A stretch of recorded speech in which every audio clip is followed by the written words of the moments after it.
A very good evening to you, and thank you so much for joining us on this edition of Spectrum Extra, live on Radio 1 FM 90, a time when we review the major events of the week, looking at the top stories that made rounds, things that so many people paid attention to during this particular week. And of course, this week was dominated by the nominations across political parties. We saw people picking and returning documents which they are going to use for purposes of being nominated as candidates in the race for different party tickets in the primaries that are coming. There was a lot of interest looking at the returns from the different political parties. We saw so many people at the NRM, so many people at the National Unity Platform Party expressing interest.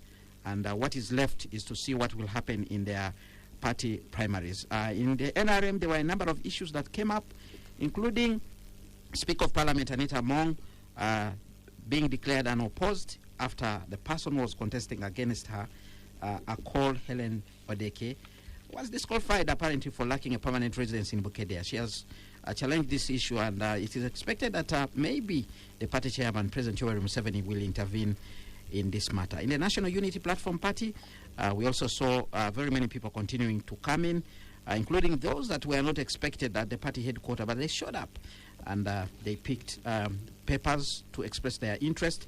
So we'll be following closely to see what will be happening in their respective primaries. We know also in the National Unity Platform, they have already constituted their National Executive Committee, where Robert Kyagulanyi Ssentamu was re-elected as party president. There are also other top leaders, including the party Secretary General, Louis Luongoya, who was also reinstated as a Secretary General.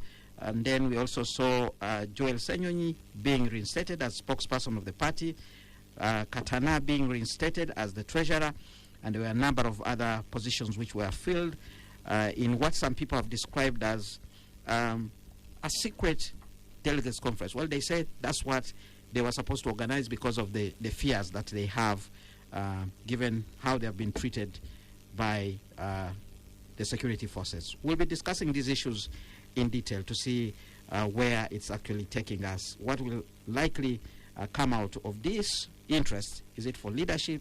Is it for people who are looking for jobs, like some people have stated? What is going on looking at this high-level interest? We'll be looking at the youth election. Concerns have emerged. Elections were held yesterday across the country, and the NRM emerged overall winner, but the opposition says there are certain things that went on, including ferrying of voters, deployment of security, and intervention of security forces in matters they were not supposed to be engaged in. And there are some people who are challenging the electoral college system and saying it does not portray democracy. This is the first time there has been a lot of interest with the opposition engaging in this election. In the past, it has always been almost an NRM affair. These elections are very critical because they help each political party to set their structures at the local level, groom new leaders, but also these leaders are likely to form the college that will eventually elect national youth leaders, including their representatives in parliament. The world is on tension because of the conflict that has emerged in the Middle East following the fighting between Israel and Iran. We are seeing so many things happening, including retaliation. Big powers are concerned. There are people who are talking about the possibility of a third world war, looking at how global politics has been structured. You know, there's a conflict between Russia and Ukraine. Some people are looking at that. There's been a conflict in the Middle East.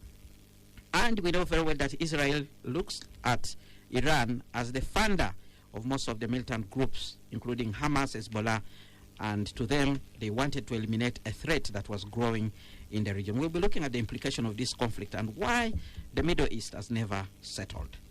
I have a panel of four. Let me introduce them. The Honorable Ambassador, Retired Major James Kinobe, member of the NRM Electoral Commission. He's a former MP and Minister. Good evening, Honorable. It's a pleasure having you on Spectrum Extra. Good evening, Kenneth. Good evening, colleagues, and good evening, our listeners out there. Also in studio, Honorable Paul Mwiru. He's a lawyer, member of the National Unity Platform Party. He's a former Jinja Municipality East MP. I don't know if he's contesting in the same area. We'll get to know as we continue with this discussion. Good evening, Honorable. It's a pleasure having you on Spectrum Extra. Thank you. Good evening, listeners and viewers. Delighted to be here once again. Thank you so much for joining us. Dr. Robert Ojambo, Senior Lecturer and Head of Department of History, Archaeology and Heritage, Chambogo University. He's also a political analyst. Good evening, sir. Pleasure having you on Spectrum Extra. Good evening, and thank you for inviting me here. And also in studio, Ms. Perry Aritua, Executive Director, Women Democracy Network, Uganda Chapter, Panel on Governance and Human Rights Matters, also one of our seasoned election observers. Good evening. Thank you so much for joining us. Thank you, Kenneth. Good evening, listeners, viewers, and my fellow panelists. And I want to begin with you, Honorable James Chinobe. We want to get a report card about what has been happening in the different political parties. Started with the one who has finished the delegates conference. Calling for me, I'm still a few steps behind. You're a few steps behind. Some few steps behind that level. But there are a lot of things that have been happening. But anyway, okay. let's begin with you, and we get to understand what exactly has been happening at the NRM Electoral Commission offices on Chandodo Road. First of all, to appreciate what we are going through now, you need to know that we have a political roadmap, which starts from last year, in March. It started with our preparations of having a voters stroke members register. And when you roll out the roadmap, it gives activities and events within that roadmap until we climax with the election of Yala parliamentarians. So on the 6th of May, we started with the first line of setting up structures. These are party organs right from the village, where we have 30 leaders elected by the village level. And these 30 leaders go to the next level, also get 30 which goes to sub-count, another 30 goes to the district. When we get to the district, it expands a bit because there we introduce the Workers' League and the Entrepreneurship League. But still it has the same components of the mainstream plus the league leadership. The league leaderships have 5 people from the executive. These are the veterans, the workers, the entrepreneurs, the ladies, the youth, the disabled, and the veterans. I hope I haven't skipped it. There are about 7 leagues. Now, by 23rd March, May, we had completed the structure setup up to the district level. And because the next level has other leaders who emerge from the process which we are on now, like members of parliament and the chairpersons of districts and councillors, we are now at the stage of nominating flag bearers, members of the party who are going to contest from within our primaries, and the result of that exercise will give us members of parliament who are flag bearers. These ones now, as we speak now, they will be flag bearers, but when they get elected, they will now constitute part of the National Delegates Conference, which has 2 major organs: the policy body, which is the National Executive Committee, and the topmost organ, which is the Central Executive Committee. The Central Executive Committee has the chairman, other members. Oh yeah, I forgot the historic was at that level of the Central Executive Committee. That level also has a function of leagues, getting the national delegates, the MPs for the elderly, the MPs for the youth, and at the national level. And it is at that point where we also use that level of the national conference to give us a flag bearer who becomes the presidential flag bearer of the party. So as we speak now, we completed the expression of interest, which started on 12th of this month. It ended on the 15th. And from the 17th, we started on the nominations of aspiring candidates who are competing against each other within the party structures. And at the end of this month, we shall have completed the nominations. 2nd July, we shall have primaries going on in all the constituencies, and we anticipate to have joint rallies, and then the elections will be on the 17th of July. So at that stage, at the end of that exercise, we expect to have picked flag bearers for all elective offices in that level of LC5, Parliament, local governments, and so on. Because we had the most important exercise at the villages, we used that opportunity to also have our flag bearers at LC1, because as you know, it would be very expensive for us again to go back when the government finally announces when they are going to have LC1 elections, which have been pending for a long time. So we took advantage of that first exercise on 6th May. We elected flag bearers at LC1 levels. as well as having our party structures. So we are complete, and our elections have got the structures now of running the party set. What now remains is that when we go and contest, and I think we shall win. When we win the party, then we shall also continue with the exercise of getting Yala parliamentarians, and that's the climax of that level, the electoral process. But the political roadmap will continue until around August, when the cabinet has been constituted, and then I will retire to extending services to the people as per the manifesto that will have been used to compete in the party. So the point is that we have an elaborate structure and an elaborate process of how we do our things, right from those lowest levels up to the national levels, and it's a bottom up. We elect, we don't select. So, and the only difference maybe, which I've heard you saying, the Secretary General is also contesting there. For us, all party officials are not allowed to contest in elective politics. If you, like me now, I'm a commissioner. If I want to contest, then I resign being a commissioner. The Secretary General and all the team in the party structure, if they want to go into elective office, then they resign. For you, they are appointed? Those are appointed, yes. They are appointed by the President. There's no democracy at the Secretariat. What do you mean? No, there's no democracy. There's no election of leaders. The leaders are appointed. Of course, this had been contested, but the landmark judgment recently said it's okay for parties to organize the way, to conduct their internal party elections is the most expedient way, and that's how it is for officers of the party. The Secretary General and the Electoral Commission and our registrars and our admin officers, all that structure up to the villages. You are not supposed to participate into elective politics. However, you have an option and a right. If you choose to go to the other side, then we suspend you from this side. And, all right. And we even have cut-off periods. Like in the first exercise, we have admin officers, I think about 18, who decided to go for elective offices, and they had to resign the offices about a month to the activity of going through the elections. All right, we'll be coming back to dig deeper. Let's go to Honorable Paul Mwiru, who is also coming from a political party, to also give us a picture of what has been happening in the National Unity Platform. I don't know if you also went in there to pick documents and express your interest. Honorable Paul Mwiru, what has been happening in your party? Thank you. First, I want to state that actually I'm the focal person for Busoga West. That involves Jinja City, Jinja District, Luuka, Kaliro, Kamuli, and Buyende.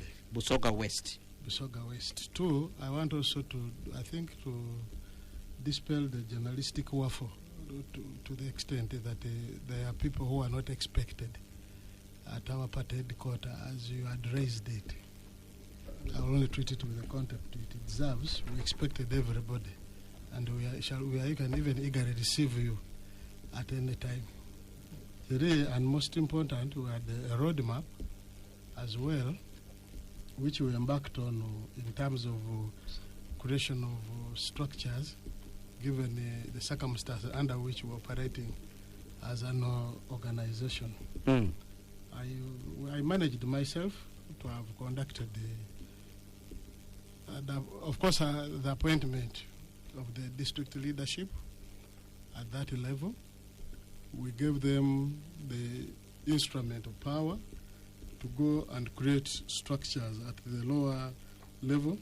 We used a top-bottom approach because we thought that when we opened up our school, we thought whoever should come and join us need to understand that actually the National Unity Platform is a revolutionary party.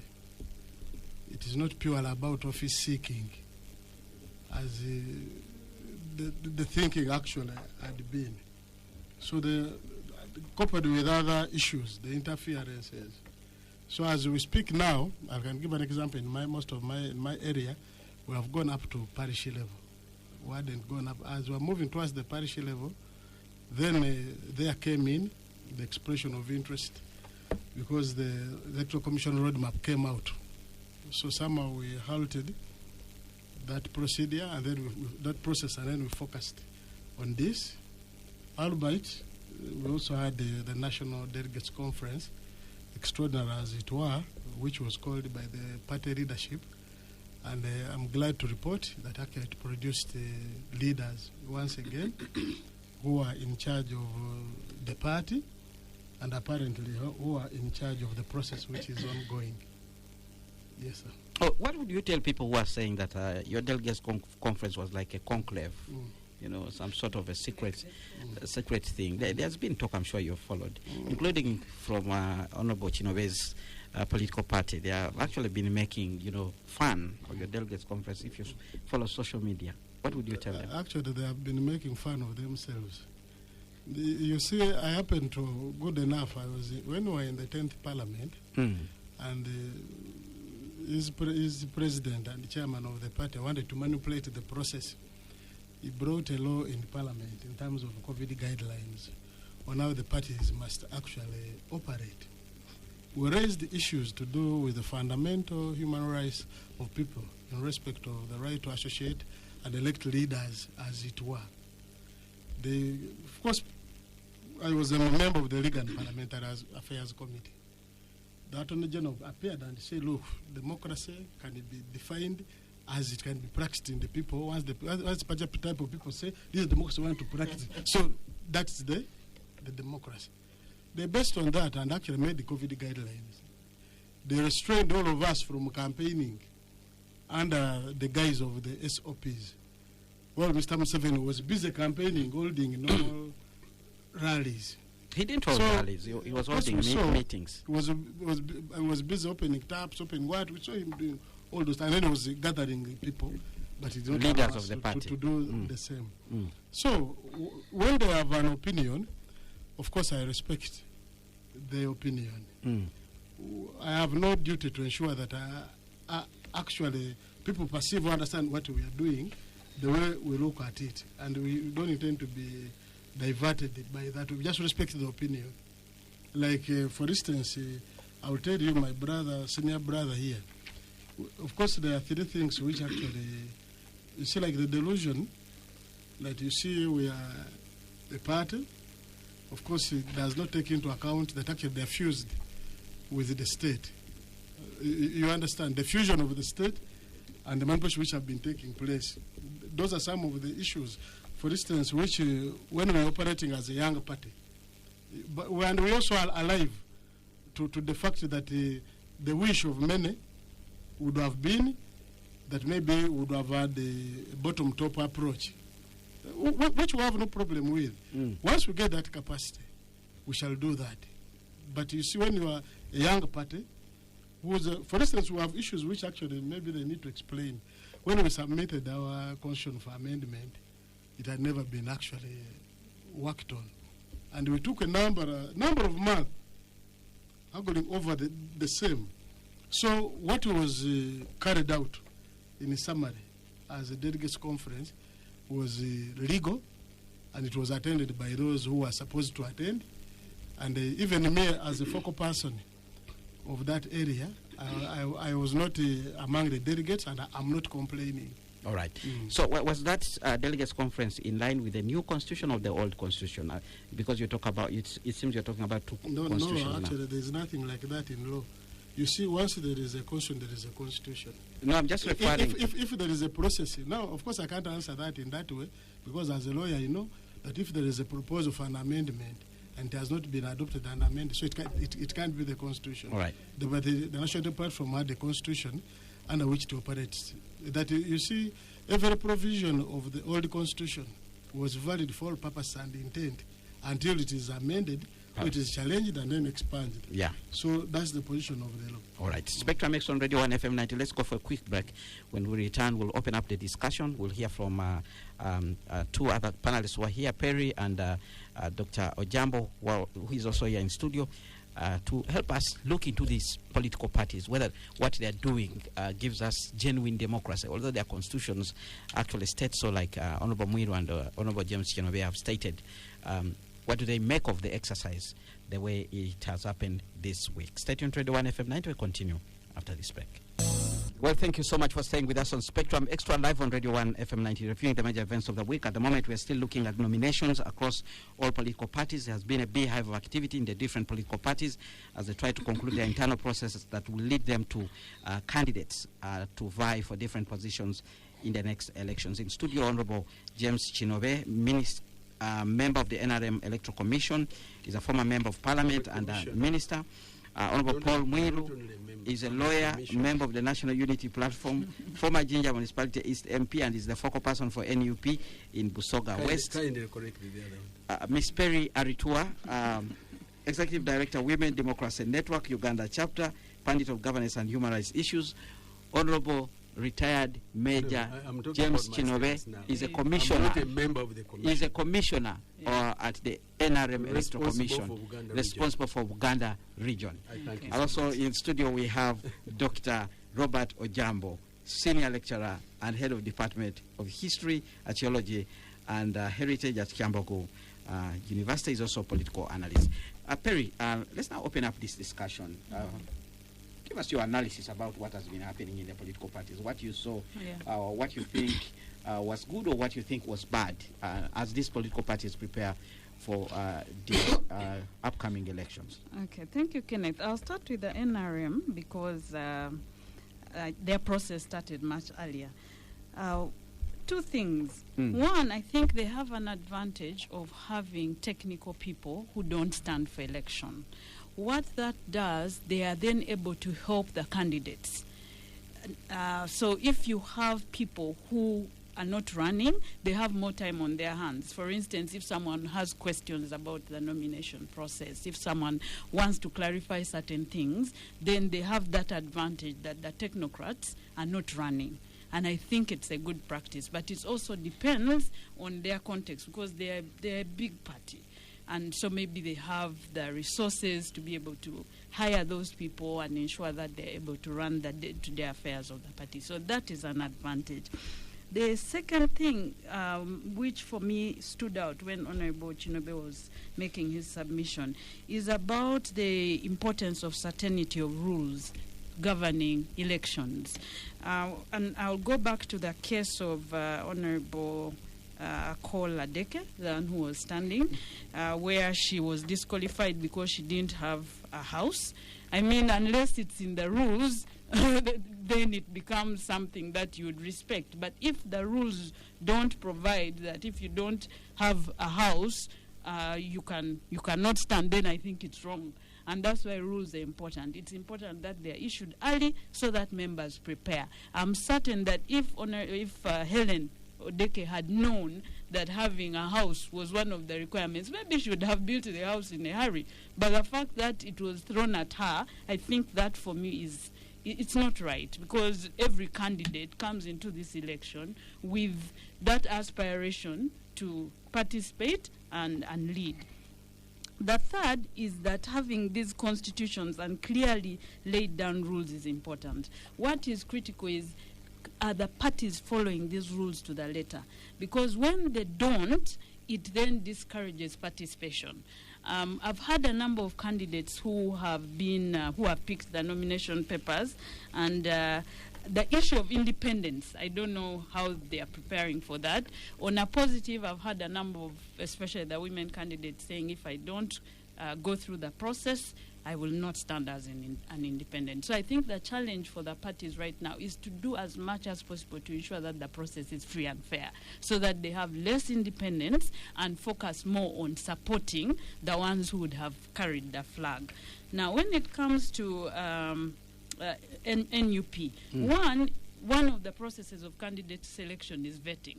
As long as that is their rule, then it holds. You cannot tell them go and do primaries when their constitution is saying you're going to go through a vetting process. The important thing is, are those rules fair? Are they communicated? Do those who are coming to go through the process know these rules? And that's why communication becomes very key for political parties, so that you don't disadvantage people because they were not informed about their rules. One of the things I always check is the websites of the political parties, and I must say we have not moved so well in that area. Most of these rules should be accessible, so that even if you're new to this political process, you're able to access the rules and you're able to go through the process without any hindrance. The other is, I think Paul mentioned the fact that they have had to rely on the old constitution. I mean, that's how laws work. You can't work, the law doesn't work progressively. It works like you can only use what is there. So you cannot say, we wish this was how the process is.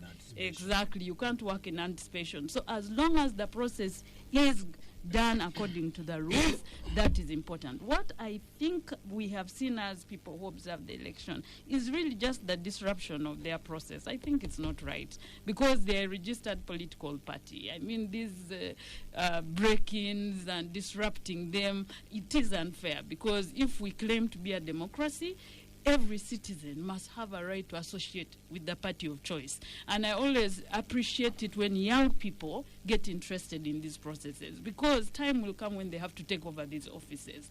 But if you make them feel like their association is criminal, then you sort of discourage them. And that can also send away those who may have wanted to contest but are afraid of the process. Their resilience is commendable, but I don't think we should even be celebrating resilience. The atmosphere should be free. They are registered, it's a legal entity. Let them be able to organize themselves within the law and they participate. That's really my take in the first conversation. All right. Let's now move on and hear the view of Dr. Ojambo. Dr. Ojambo, you have also been following closely what has been happening, and being a historian, you also have a perspective of what has happened in the past and what is happening now. Your quick thoughts on what has happened in these political parties. Yeah, thank you, Kenneth. The problem with us in our society here is to try and do things in the same way and expect different results. As far as I'm concerned, I don't see anything very, very different that we have done to improve our electoral system. You will always see during election people running up and down and complaining about the same problems that they have been having. They even go to court. Court recommends that they should do some amendments, administrative and legal. They don't. And we hope that they will get new results in 2026. No. Number two, the other thing we have been deceived is to think that in countries like Uganda that we have political parties. These are not political parties that we study about and that we know operate elsewhere. These are special purpose vehicles. They are just special purpose vehicles. People go there to use them to get elected or get employed or get something. But they don't have the real meaning of a political party with the ideology, with the purpose, with the members, with the... these are just... And in Uganda, unfortunately, political parties are people's properties. You find NRM belongs to somebody. If you touch that person, you will leave NRM if you want, whether you like it or you don't want it. FDC belongs to somebody. DP belongs to somebody. Sometimes DP these days has lost real ownership, so people are struggling for its ownership. So for that matter, you find it very difficult to analyze whether these people are real doing what is required of political party dispensation in a country. Number three, there is a lot of imbalance, and this is not only in Uganda, in the whole of Africa, between the ruling party and the other parties which are struggling to get power. In Africa, almost all ruling parties are attached to the state. And I saw my senior colleague here struggling to be introduced as commissioner.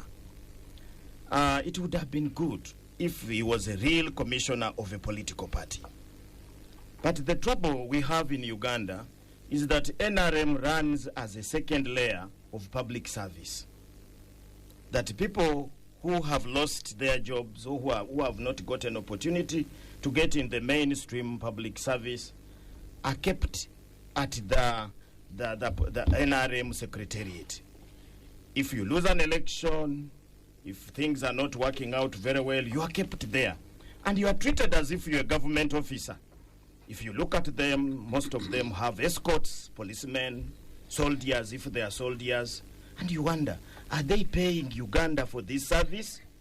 So they are a second layer of public service. Then the NOOPs, the FDCs, the DPs are really scampering. You really see them struggling. And I sympathize with them. You were asking Mwiru why they don't have this delicate conference to follow the same process. Where will they get the money? Well, where will they get the manpower? These are political parties where members don't pay membership, they don't pay. So where do you think they are going to get money to run these activities? From a village, I come from a village in Maweito, in Kakira sub-county. How are you going to run political structures from that village to Kampala? It is quite difficult. Well, NRM, NUP, and those other political parties that have MPs in parliament receive money from us. NRM uses RDCs who earn a salary to mobilize. NRM uses so many other people to mobilize. There is a GISO from the village. There is a GISO, there is a DISO, there is what to mobilize. So I told you, with NRM, it's a second layer of public service. Now, when it comes to these processes, the processes in most cases are carried on according to the interest that they have at that time. If the interest is to cut off some people, they will come up with a new amendment very quickly, like what Honorable Moiro was saying. They will say no elections. Like, for example, this thing of primaries where people are lining up, it's a hoax. It's a funny thing. In fact, it can only work for NRM. I hope the other parties do not use it, because the NRM can order police to be there, can order this to be there. If they used it in other places like in DP, you saw DP had a very hardy situation in Barara recently. So if they were electing using lining up, people would die. So I think this is a very, very big problem. Then my senior colleague talked about the other tire that they use of colleges. Election through colleges in poor societies like Uganda is also a hoax. It's something that they have copied from somewhere where people are a little advanced.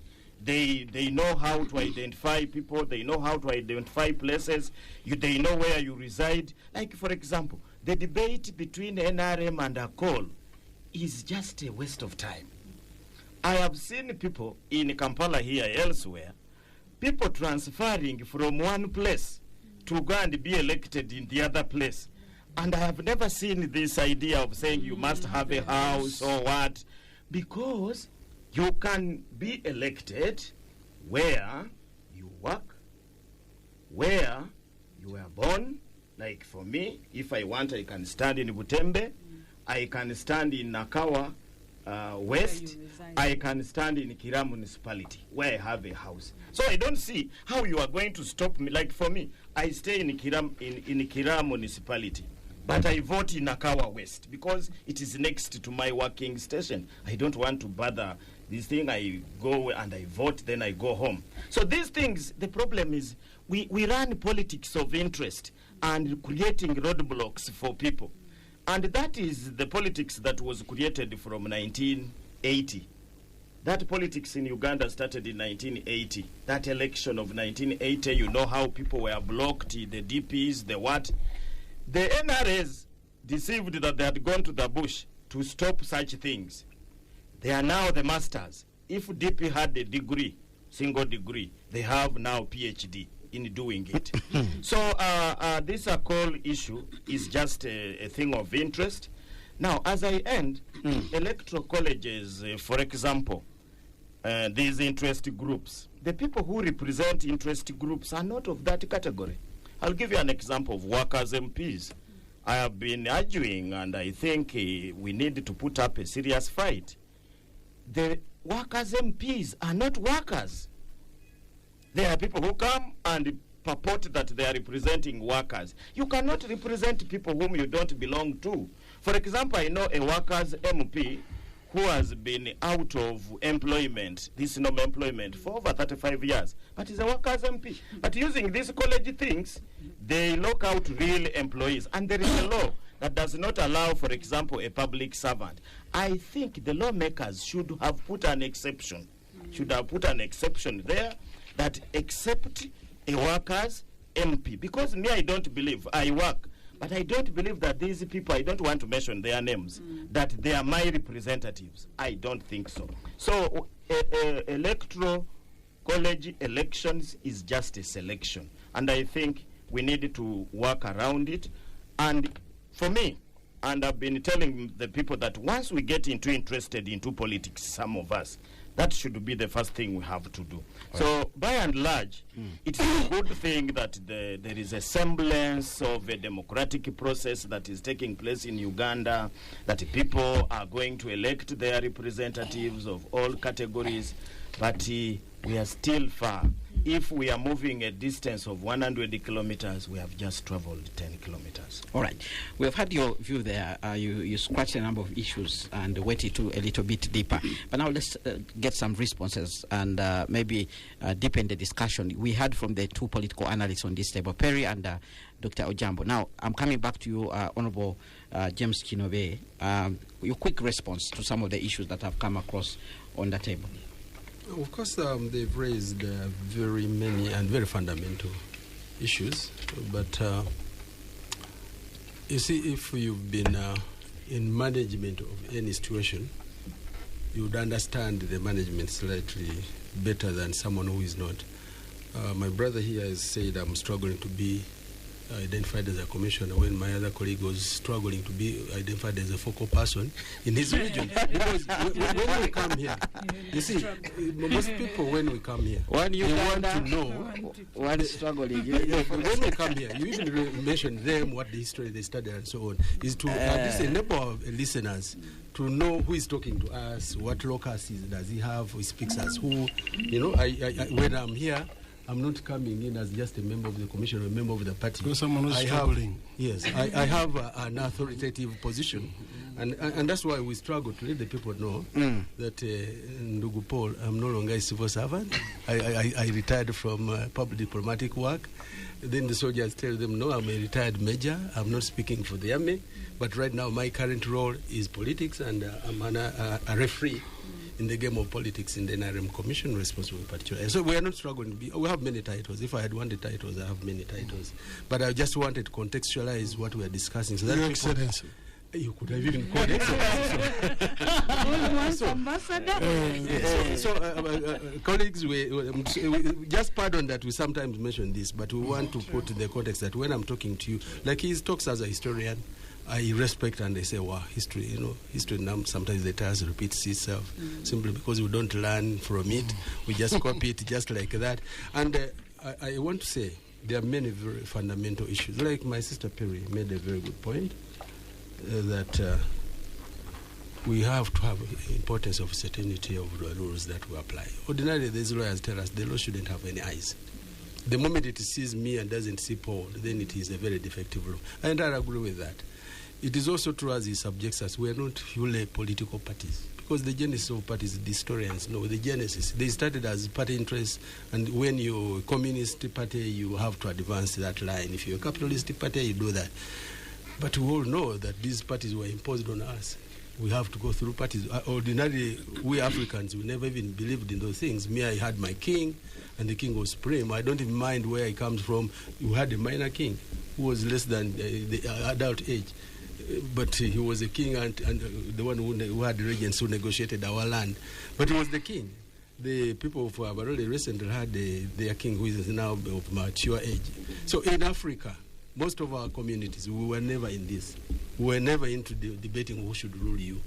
And that's why we are destabilized now by the new notion you must elect. Now in a country like us, here, we have about 50 instances. Is the party supposed to be based on who becomes the president of my tribe or that tribe? We have religions. Is it supposed to be this? Now, to find a balance through all of those and comply with the international standards, if you know what they impose on us, sometimes you grapple with whether you're a party. For example, now for us, we're a mighty party, we are all inclusive, we're a mass party.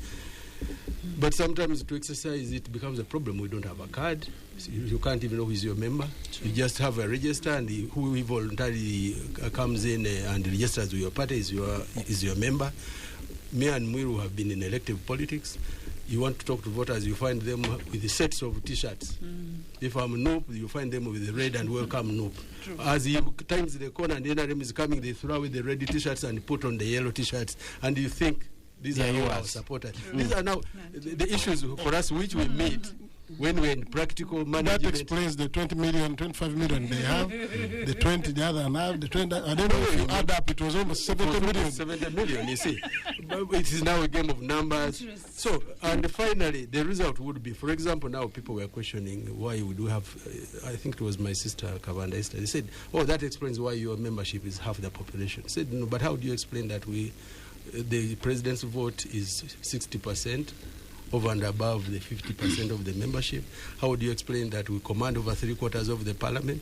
When you go to the local governments, we command that. So sometimes these translate in the structure. Yes, we would be taking advantage of incumbents, but we also carry the disadvantages of being incumbents.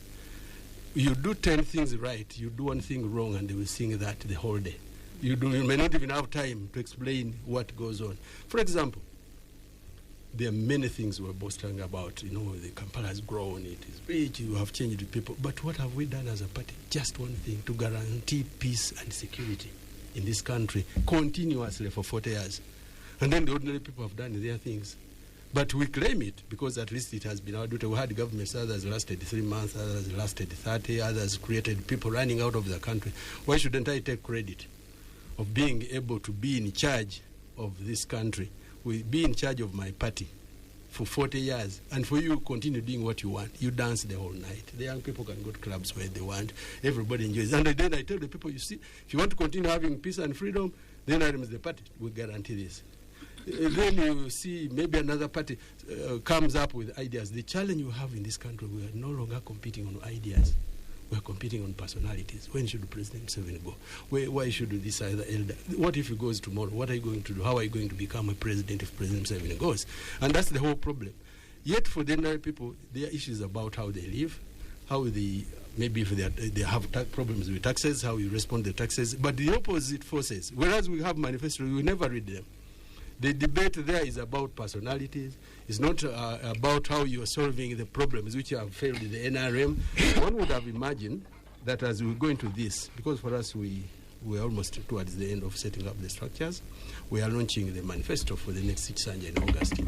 I would have imagined that I don't want to call them opponents, our competitors, would look at the manifesto and say, no, this man is talking about UPE. He has failed to do UPE all this time. What he's doing is now creating Nabakone. They are no longer studying. Me, when I come into power, I'll replace UPE with ABCD to give you an alternative. In that would help our population to understand that the people in government and the people waiting to come into government both have something to do. And then in the morning, people get to choose. Now, in the absence of ideological competition, in the absence of program competition, we all now end up going to semantics. I have more young people, I have more youth, I have more this, I have more that. But for me, I'm glad about one thing, as he has said. At least there's now a semblance. Whether you call ours a semblance, the mere fact that this time around, even people who are in parties that did not have formal consultations are on the defensive every time, trying to account the people. For us, we did it because the government does not allow us. We did this because the situation that, at least now, all parties that are coming up, at the back of their mind, they know that power belongs to those people down there. Now it is a struggle of who does it. Is it Chinove who is the real people power because he has bottom up? Is it Paul Mwiru who has the real people power? He starts from top to bottom. Is it UPC which is regional? Now those are debates that are going to come up in the elections. And at the end of the day, one party will emerge a winner, and it's all well that ends well. And I want to tell Ugandans that you may not want us, but the country still needs the NRM. because we have at least the capacity. So there's a difference between Ugandans and the country. Yes, Uganda and because you see, we have supporters, our supporters, but I'm now telling the country and Ugandans.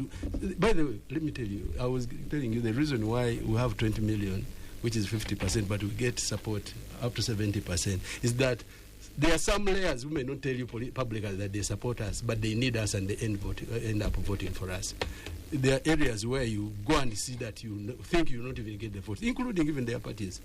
I remember when FDC was still strong, Muntu was leading the proponents of those who were saying, wait a minute, there are areas where I don't even have agents. How come we get voters there? Why don't we go to find out who are these people there? Even ourselves, the areas where I say, I think here we have nothing. But finally you find that we still have support there. Why? We are trying to tell people you need to know what you want and what you need. All right. Many things, for example, medicine. When you are sick, you need medicine. You don't want, sometimes it's even bitter. NRM may not be the preference you would want, but look at the parties and see which party you would need to continue doing what you've been able to do until finally you get to a better system. Instead of dismantling the country, NRM was still positioned. We have shown the capacity. We have been able to manage even our own party, despite the contradictions we get. And we are still going to be ready to offer leadership. All right. To move on until we take it to the ideal situation. Let's go for a break. When we return, we'll hear from Honorable Paul Mwiru to also share his insights looking at what has been submitted already here on the table. Stay tuned, Radio 1 FM 90. Keep your comments coming via the WhatsApp line 0703 090 Spectrum Extra continues after this break.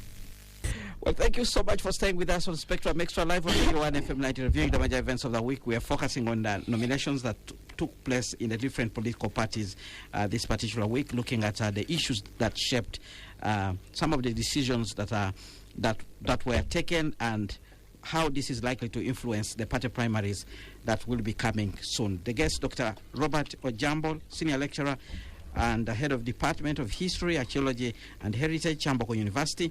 Ms. Perry Aritu, Executive Director, Women Democracy Network, Uganda Chapter. Honorable Paul Mwiru, Lawyer, Member of the National Unity Platform Party, Focal Person of the NUP in Busoga West.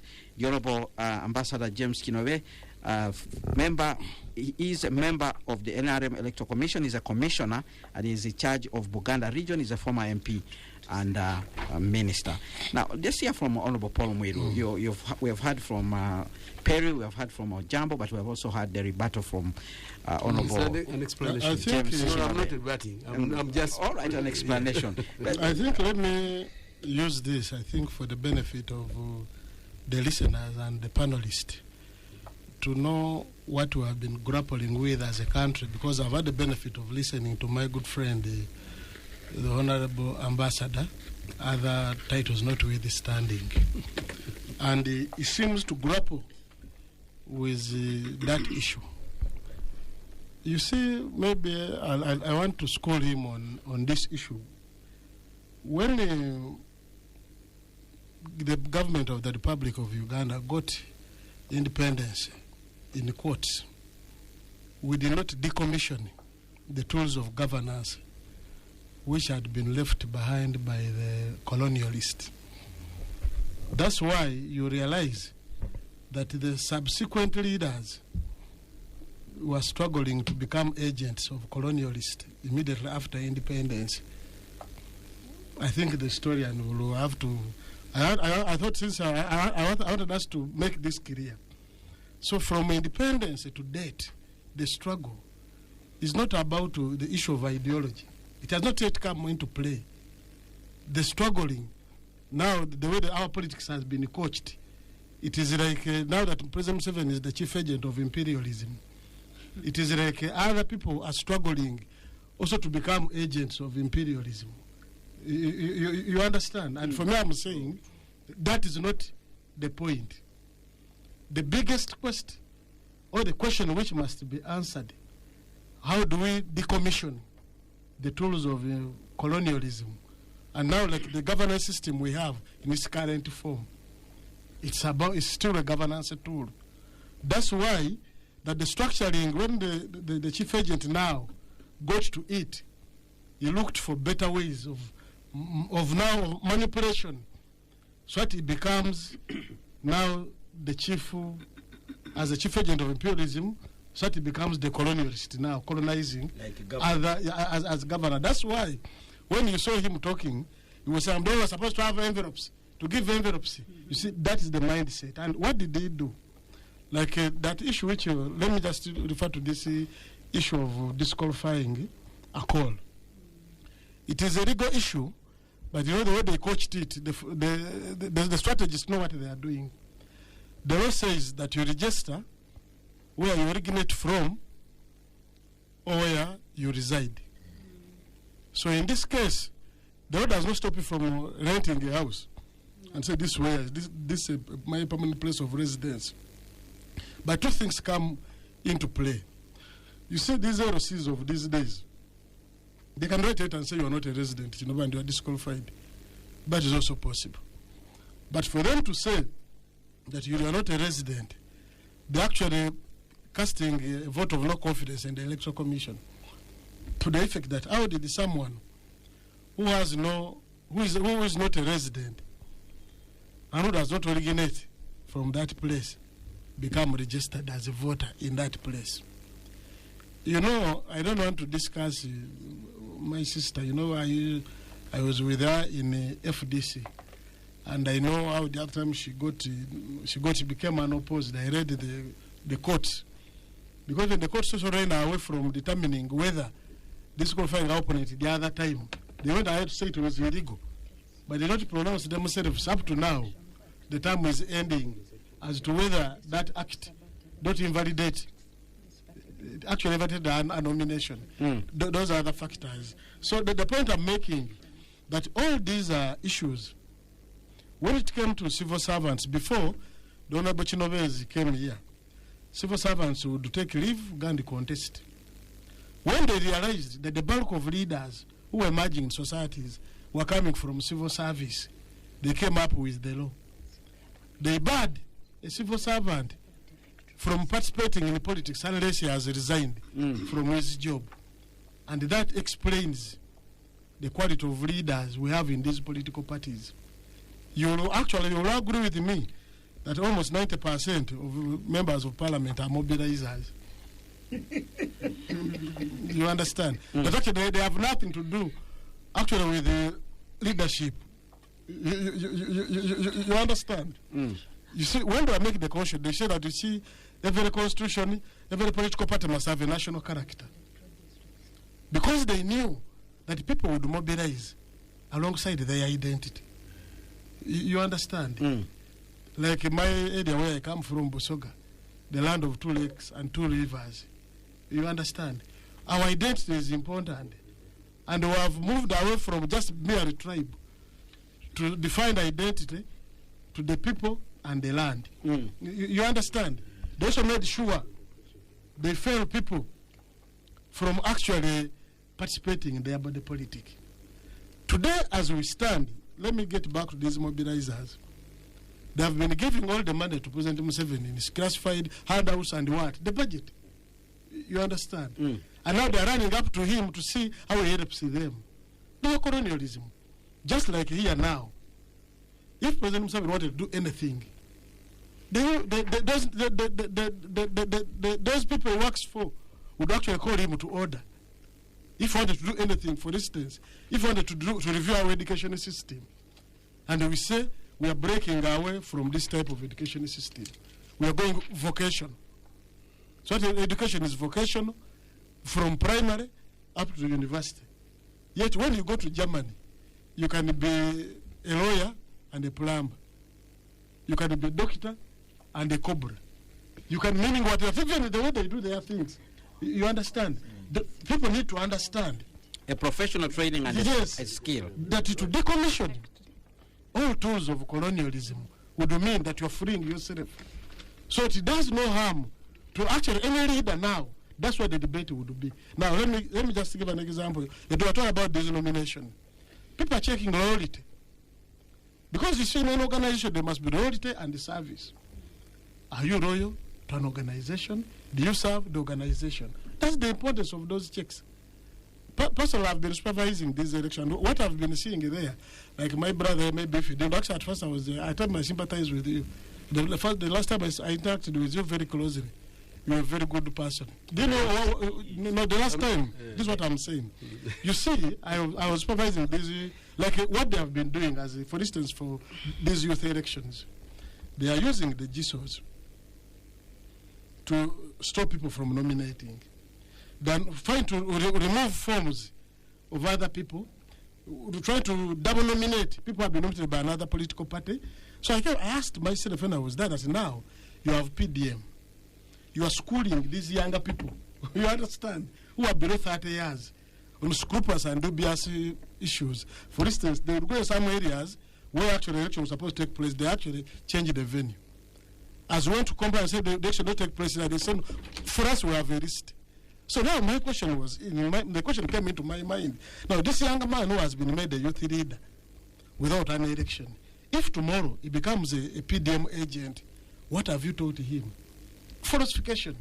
So we need to get back to ourselves. This is what my good friend Onabachinobi was saying. Are we discussing the right politics?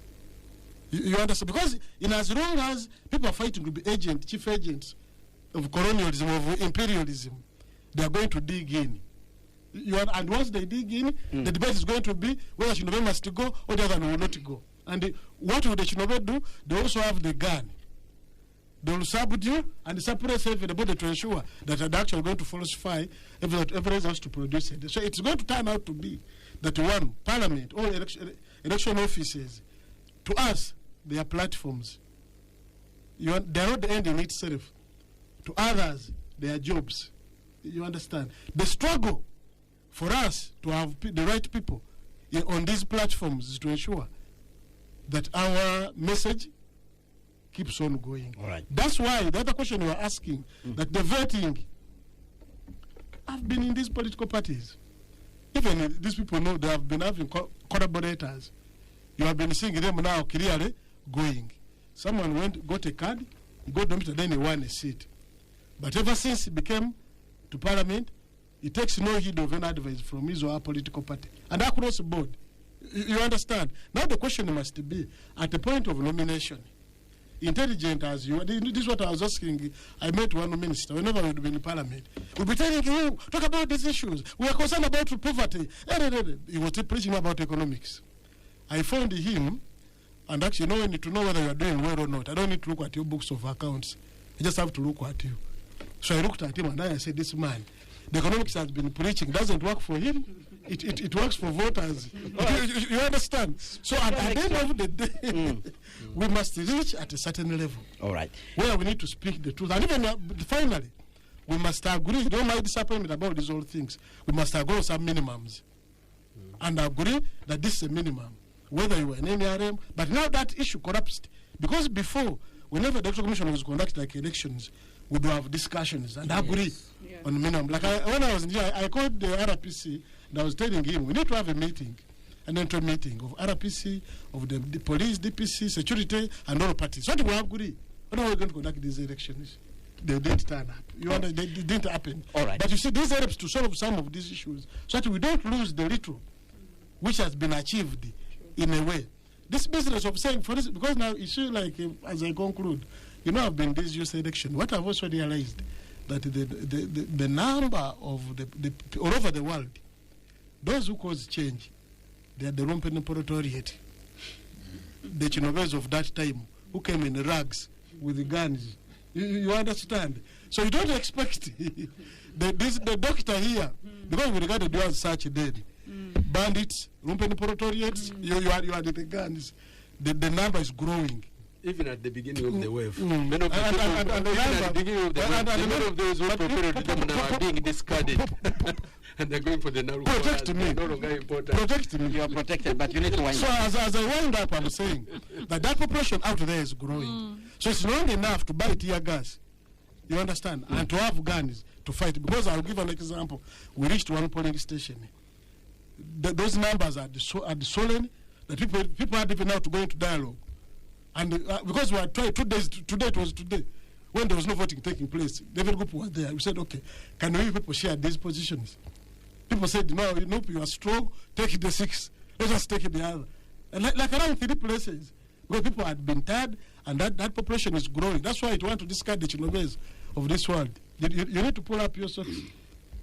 All right. I thank you. All right. Let's now move on. You've launched us into the youth elections, and I want us to begin from there. And I want to begin with you, Dr. Ojambo. What you saw in the youth elections overall, we are told NRM won, but there are complaints from the opposition, including deployment of security, fearing of voters, like Mwiru was talking about, shifting of polling stations, and a number of things that were noted.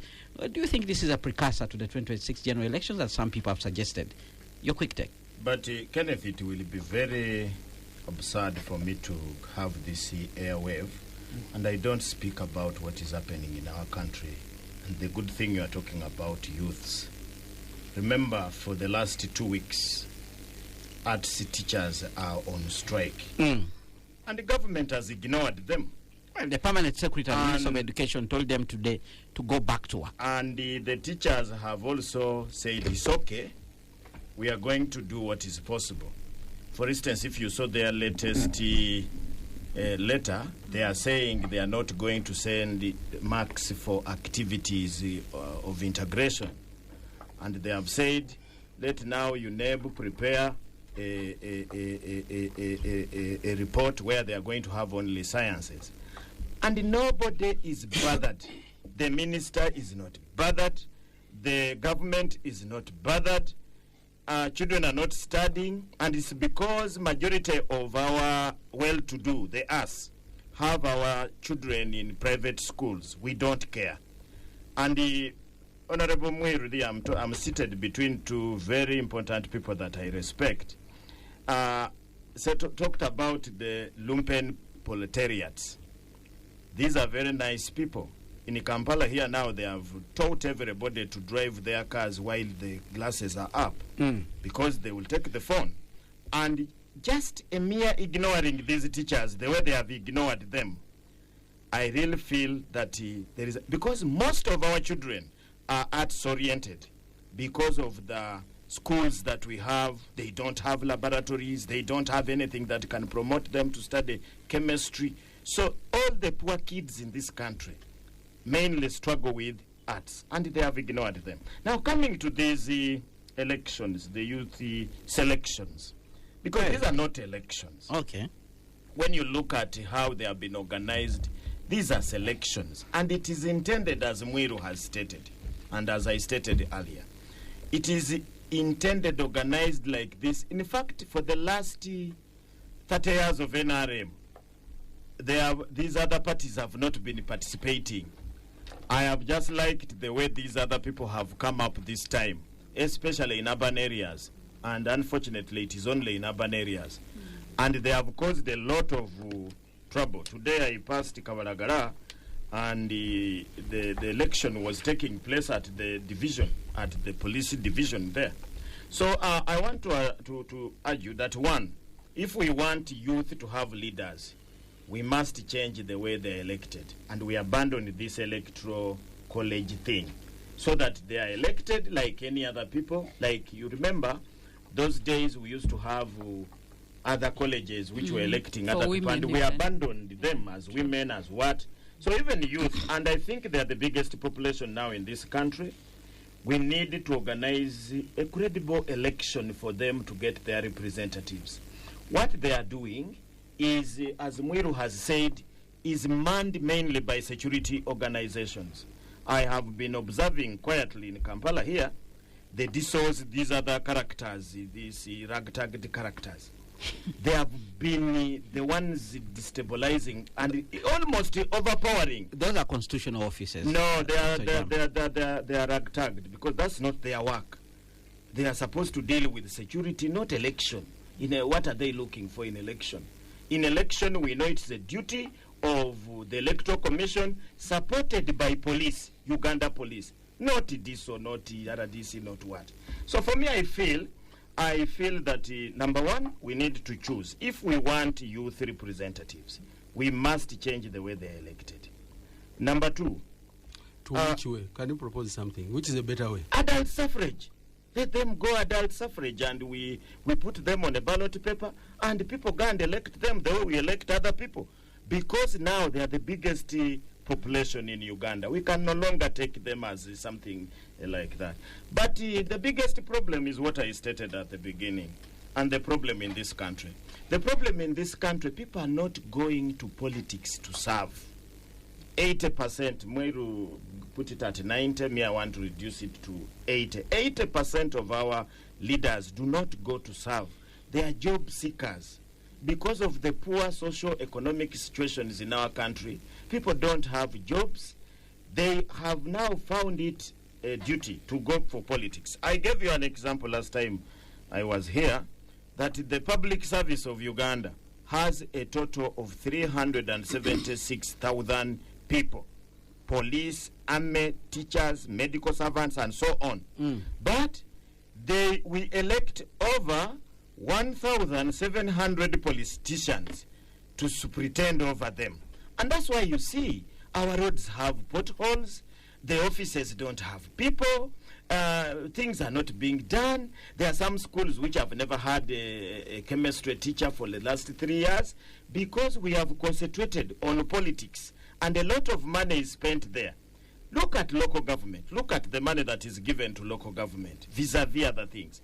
We claim we are a decentralized type of government where services are taken to the people through local government administration. Look at the money that is given to the local governments. In fact, these days, if you are a public servant and you are posted into the local government, you are like deported in this country. So this youth election, number 3, is for what purpose? What is the purpose of these youth elections? The argument would be representation. But for me, I don't think it is representation. It is co-option. They are being co-opted to be used as tools in these struggles that they are going into. And that's why you see NRM will always struggle. These days I get surprised that NRM is even interested in who becomes the chairman of the Uganda Students Association, AUNSA.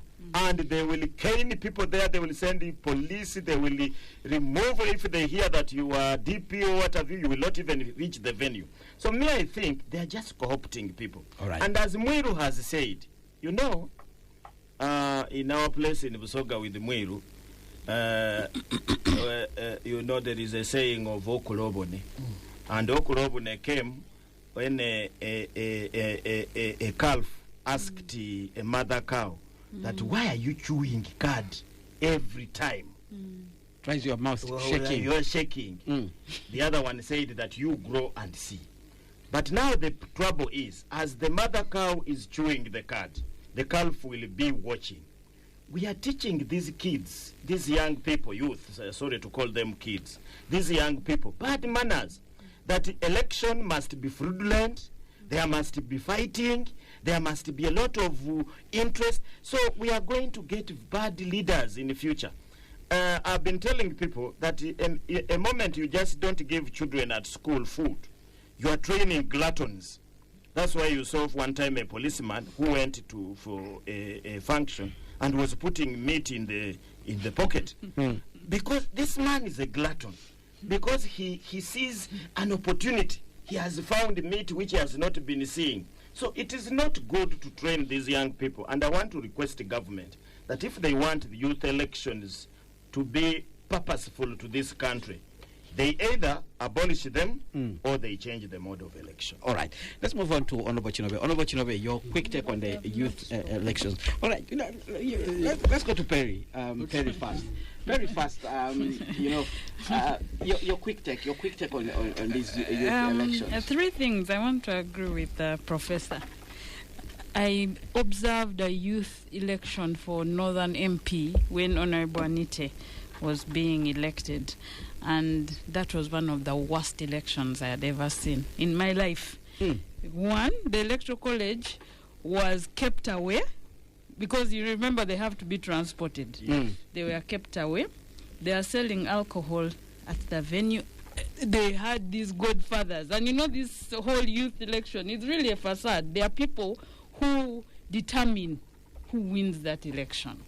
And for me, I think the recommendation that has come out of the youth is, why don't we have universal adult suffrage, where each region the youth in each region elect their member of parliament through universal adult suffrage. Because those elections, that's why the women abandoned that electoral college, because you buy them off. Same to PWDs, you just buy them off. In fact, they hide the electorate. And then on that day, the one with the most money brings them and they vote. So it's not an election, it's a sham, and it needs to be reviewed. Let us look for options that will make it free and fair. Let each region have youth voting through universal adult suffrage for their representative. But even as we discuss this, our parliament is too huge. In fact, for us, we have made a recommendation as women rights organizations that it's even better to have just 2 representatives, because if the majority of this population is youthful, they are under 35, let them contest so that you have a district become a constituency. Each district has 1 woman member of parliament, 1 male member of parliament. The youth are the majority in terms of demographics. So the challenge will now fall onto the political parties to choose their best. Choose your best, whether they are above the the youthful age. Let us have real representatives. 520-something, they are too many, and they're even going to increase because Tororo has been divided. So for me, it's a cost on the taxpayer. You have a sham youth election. Soroti was on fire because the election was such a sham. You're lining up, there are police and disruptions on some of their platforms, and you could see the disgust. I saw some of those things also happening in Nabweru area in Nasa. Exactly, they are disgusted, and for me, I think it's an indictment on the adults in the room, the adults in this country. If we want a country that will continue to exist with sanity, let us improve what is not working. Because democracy is a process.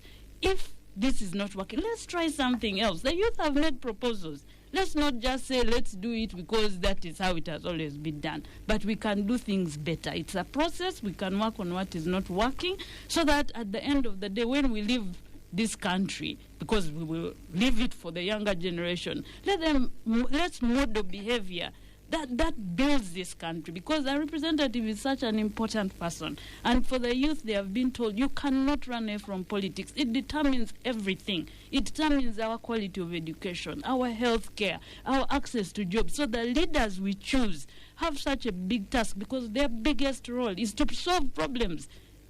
So for me, that's why at times I get so discouraged when we play with elections, because one, the legitimacy of these leaders will determine whether they have influence. Because if I feel someone was chosen illegitimately, even when they're saying, let us do this, let's clean the roads, they have no legitimacy.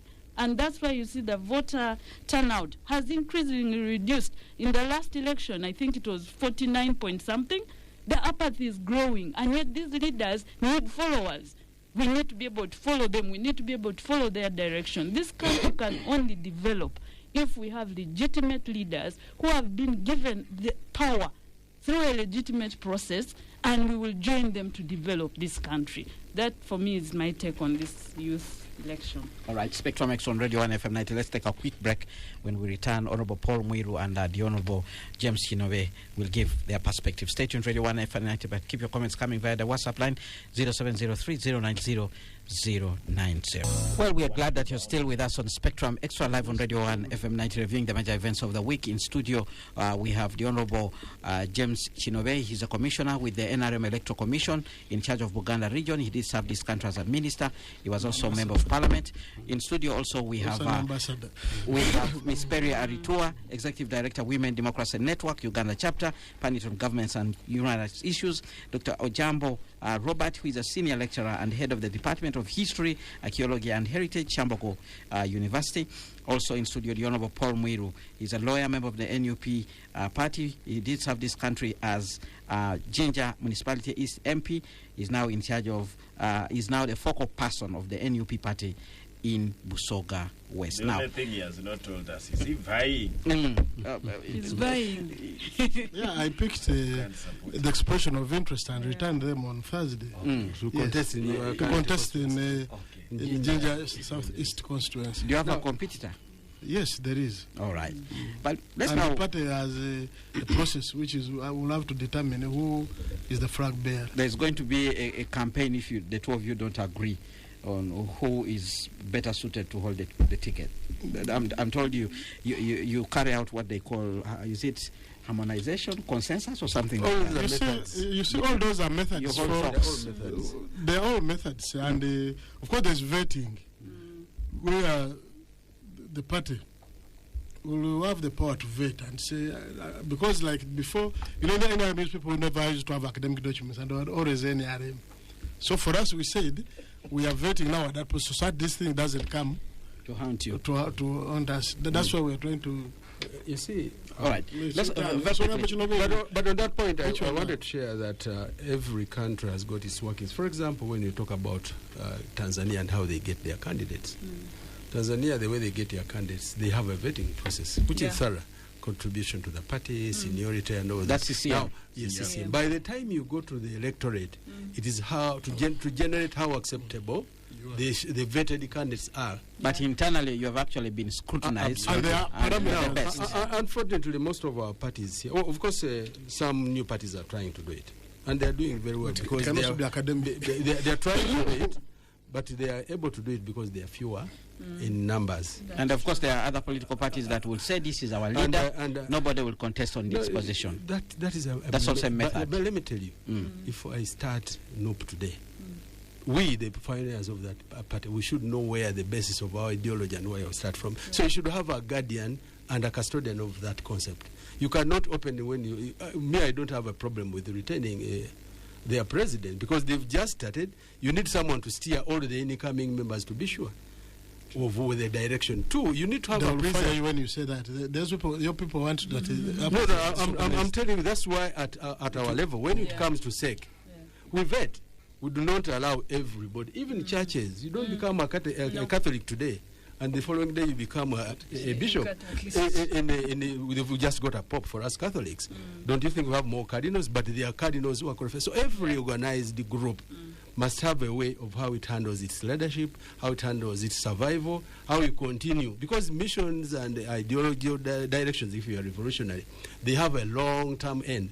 How you end there and how you go there, sometimes is known to a few people. All right. Along the way, you pick many others who may not even know why the others are job seekers, as he says. So the youth election, we need to understand. I don't even have anything to say about the youth elections other than the general principle. We've been critical of how they are performing. And Ndogumiro and I know the genesis of how we started the interest groups. And then the Constitution, because of the history that country went through. If it is now time to evaluate whether we no longer need interest groups, then every 10 years the parliament has got powers to review, say you no longer need an affirmative. For example, I'm one person who believes now that we need the affirmative for men more than women because the women now are too powerful.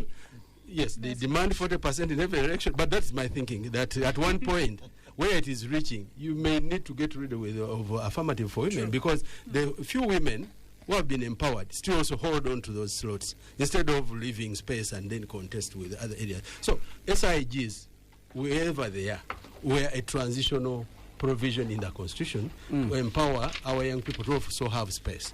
And we had to provide for them in a most cost-effective way.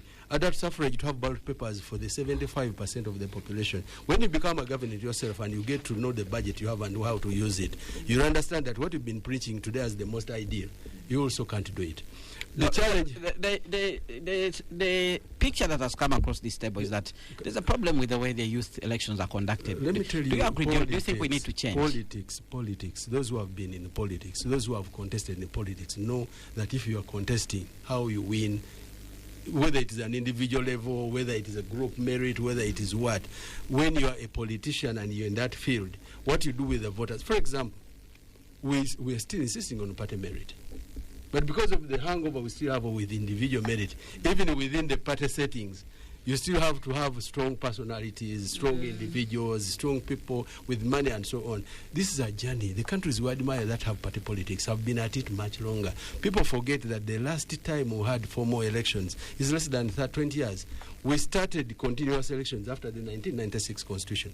Otherwise, the last formal elections we had in Uganda were in 1962. 1980, when they were attempted, everybody said they were rigged and so on, and what erupted, everybody knows it. So we should not expect a lot out of solve it. But we need to point out where things are not going wrong, and then together we work towards making them better. The starting point now, as I said, for the first time now at least, you have parties coming up. And in the past, with the opposition, they always have an excuse why they can't do this. Maybe the government doesn't allow us. Then when they defeat you, they say, we defeated them. Then you say, I didn't allow you the other day. How did you defeat me? You contest against them. The same electoral commission declares them winners. When it doesn't, then it is rigged. It is only working when they are benefiting. We need to accept that there are certain things that we must allow to institutionally run on. They are not perfect. We are not yet there. But at least we are not where we were as a country. So when we say that today we are going to have elections, however fake they may be, however, you're going to have these players as your parties, and we are going to have elections. What we have not done perfectly this election, we build on that as you go to the next one is 2031. What is the bottom line? The bottom line is that for the first time as a country, we have predictability of political events. If I stand against Timwell, you're very sure that come to 5 years tomorrow, I'll have a chance to contest against them. Right. Unlike our predecessors, those who lost to UPC 1966, 77, 62, never had an opportunity until he was thrown out for over 20 years. So with the predictability of political events and elections, leaders come and go. And biology is on the side of the young people. Where we are not doing it correctly, you do it the right way. But get empowered, be able to participate, go into vehicles. If you want to know, if you want DDP, if you want UPC, go into vehicles that you think will build your capacity to be competitive when Ichinobe has left. And I think that's the best way we can build the country. Otherwise, if you want for perfection, we shall never get there. All right. We have a number of comments coming in from the listeners. I think Honorable Paul Mwil wants to weigh in, but let me read a few comments, and then I'll give you an opportunity to actually give your position on the issue of the youth elections. But even as we wait for the comments to come in, very quickly, what's your take on the manner in which the elections were conducted? You had already started submitting on those issues. I actively participated in them. The first thing I think we need to sort out the question of the voter register. The voter register is a cornerstone of free and fair elections. The commission, actually I don't know what they were doing. They said they set up the deadlines, we followed up, they didn't give political parties registers. All of us didn't for the youth. And that has been a cause of a lot of problems. Because if you have noted, many of the young people were always nominating. They are not in the voters' register. The majority of them. You nominated them when you get to elections, they are not qualified.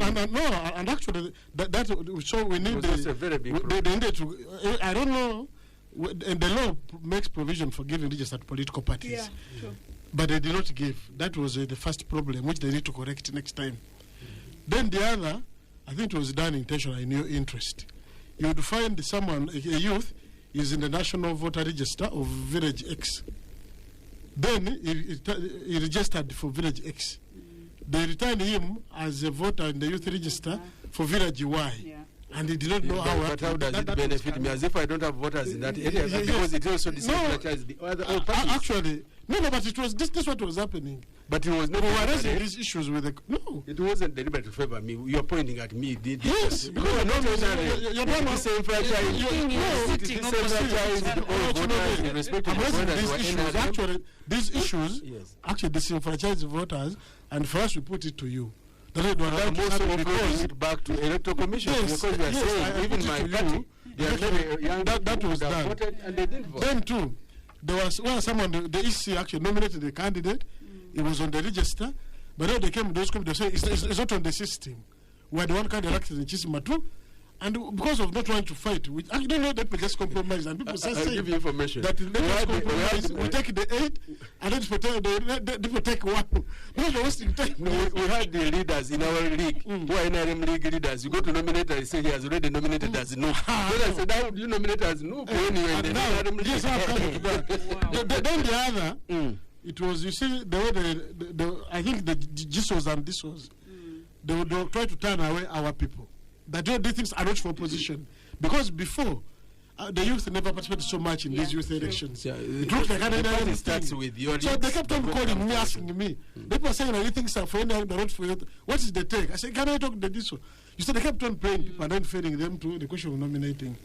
Then the other issue, you see, like when they if they would send you on a different village, when you register on another village, they had the form where you had to complain. People did not even all about these forms. Then the other, the security. You see, I think now this way people should desist. These elections of the youth. You see, youth are friendly, by the way, like in some villages. They have no business wanting to influence that actually the winner should be this one. Because this was like some person would say who is winning. They mapped out some villages, they didn't even vote from the same place. People assembled at a place, when they said people didn't vote, they found the returns now and the commission. That is fraud. And that's why I was saying that, you see, if you're going to be successful with PDM and you're initiating the youth into fraud, even PDM will fail. I think the candidates were then not the other players issue, in all this. It was our personal leagues, yours and ours. The issue stuff. You see, they don't know who are facilitating this type of business. Because like you go to a returning officer, when he's not involved, we said there's no voting in this place. Who have the evidence? He said, but these people brought me a return. He said, but the only election of the body was that. Yeah. Now this thing means one or two things. You see, you people went to the bush. Now people have known that now these guys no longer mind about even campaigning. Now the electoral commission is dealing with the people and then they falsify results. People will be targeting these issue officials. Because what I've also found out, that the commission now at a senior level, like at the level of returning officer, are not being involved. Because like she would even get shocked. Like, and then the other issue now, the timing. Yesterday, those who don't take, then they call in the morning, that come we vote. Now, the adequate preparation and information about this, because they want to go and vote to another level. So, to me, all is not lost. The way the president said, that we need to introduce biometric voting. Yeah. But it's not just what he has chosen. It is biometric registration, biometric voting, biometric tallying. If you go to India, actually we discussed under iPod by some time back when I think National was in Parliament. We've had set a team, FDC by then, NRM, and we saw the Indian system. It even has a black box. You register biometrically, you vote biometrically, and even the counting is also biometric. True. There's no need of having agents there. True. At the time of closure, just close and it opens. So for me, I think if we decided to do things the correct way, and we keep on communicating, like with the electoral commission, we can, because now they need to dig out the wrong elements. Because if they don't, in other places they will go scot-free, but in our places, at least we have identified those who want to tarnish the name of the commission, all right, who engage in this fraud. And we're going to write the complaint to the commission, highlighting the names of these people who are engaging in the fraud. Because if they don't take action on them, the public will take action on them. Because don't waste people's time the way it was doing. Because, like in places where there was no voting, when everybody, like Main Street Primary, there was no voting. Even the terrace was there. Then the people went after, they said they went somewhere and filled the form and they made the return. But the question also would be, as I conclude, now, is my friend happy with such a result? Because they're actually lying to themselves. Because our people who were there to vote now they have been looked at on our side. Because they also got nominated, they have their returns, they went to vote, there was no voting, they elected another person. You saw how circumstances recruit for us supporters. And then my good friend in National would complain. All the youth are opposition. Because you see, you have visited injustice on them. All right. They have just come to politics. That's why you have treated them. All right. Very quickly, we need to get the comments coming in from the listeners. Whereas there were problems, but this is a reflection of the political terrain down there. Where the opposition has strongholds, definitely you had more youth active. And where the NRM also had a stronghold, these were now, even at their level, an issue of competition between the political organizations, maybe, and the elders around them.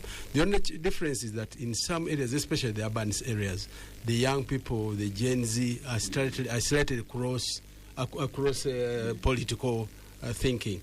They normally sometimes think their way and unguided. But for me, I think it's still okay. Because we want them to be active in what is being done. All right. It may not be done the best way, but by them being conscious that there could be a process of getting leaders through this. And I was happy recently when our teachers in schools were given a directive, don't start bad elements. teaching our children to be so partisan even in schools. They start printing posters of particular parties. And it's good the ministry has now given a directive. It has been banned, and its address is good. I'm glad about that. Because we are now bringing our children into that game of the adults at a very early stage, which is not really very good. Which what? All right, let's take all the comments that are coming in from the listeners. We are running out of time. A number of comments coming in. Good evening, Spectrum Extra. Ajoy Job Arua Boy says, concerning the political landscape of Uganda, I think NRM should do much and prepare youth for political positions. When I saw Moses Ali coming in, that state clearly shows that NRM doesn't have plans for young people. Then we have another comment. I attended one of Plot 10. I attended one at Plot 10 this week, having a candidate. However, there are a beehive of activities and too congested in the tents without even funds in. And after collecting all that much money from candidates, Honorable Chinobe, can't you also give your candidates value for money, at least providing enough seats while in the queue waiting? On the same day, I witnessed one of the candidates who is a third deputy prime minister and a candidate from Ajumani West, who is ideally not well health-wise. Well, we don't know that. We have not spoken to his doctors. Isn't Chinobe concerned about this kind of situation? Thirdly, we have seen posters of General Ali and Professor Ephraim Kamuntu. Both used their youthful portraits, which when compared to how they appear would be a total misrepresentation of facts about their appearances. Is there no law barring candidates to use old photos to avoid confusion to the public and their voters? That's a comment from Kamogo Fred Keta in Kira municipality. I want to disagree with the Honorable Chinobe. He misses the point when he claims that they are the sole guarantors of peace and security in Uganda. Uganda is peaceful because Ugandans have chosen to pursue civilized politics and not to pick arms like the Kinobes did. That is the main reason why Uganda is relatively peaceful. The day Ugandans will choose it otherwise, the story may be different. That's Kaumadigo in Michana. Benon Twinamasko, on the issue of Akelo and Among, what will Among do if Akelo chooses to stand as an independent? That's a question there. Another point, I see the colonialism Honorable Mwiru is talking about. Now teachers of humanities have laid down their tools and the president is quiet and waiting to come up like a savior. Spectrum Extra youth elections, a humiliation and embarrassment to the Independent Electoral Commission. To the Electoral Commission, there is nothing like the Independent Electoral Commission. That amendment was not passed by Parliament. Spectrum Extra youth elections, that's I think the same point. I can thank you for the program and those are very able panelists.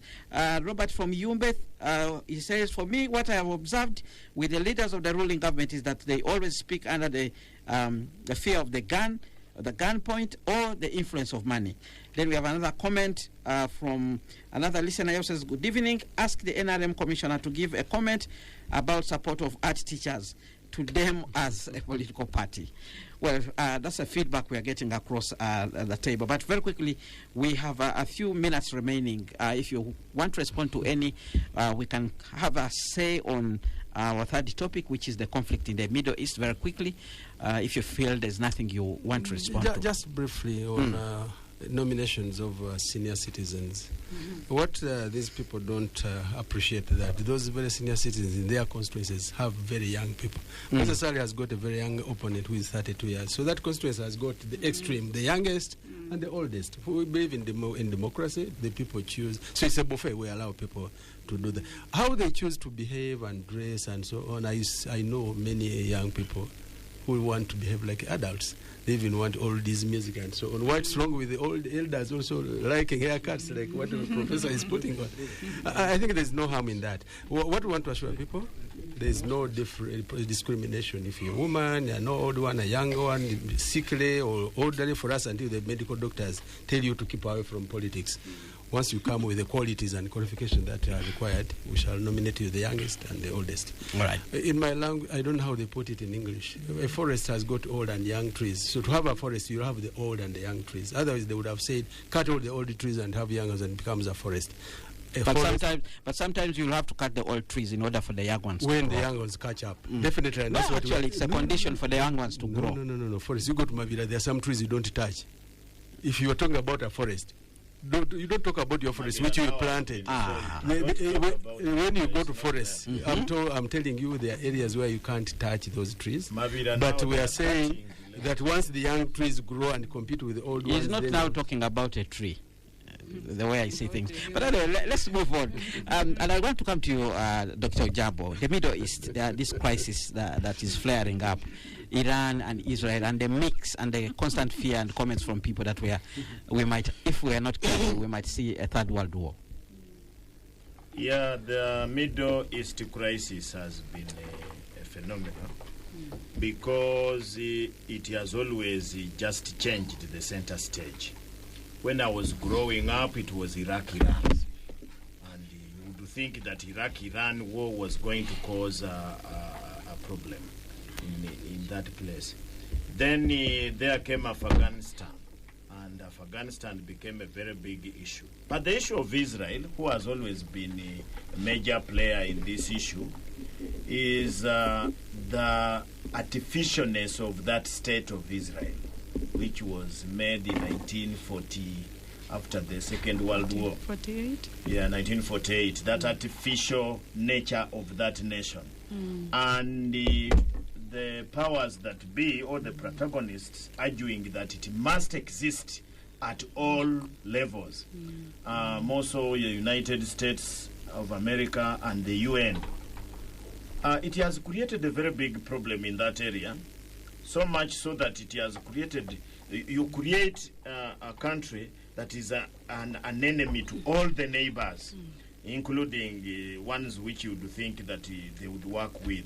So Israel is going to continue having problems with every country there.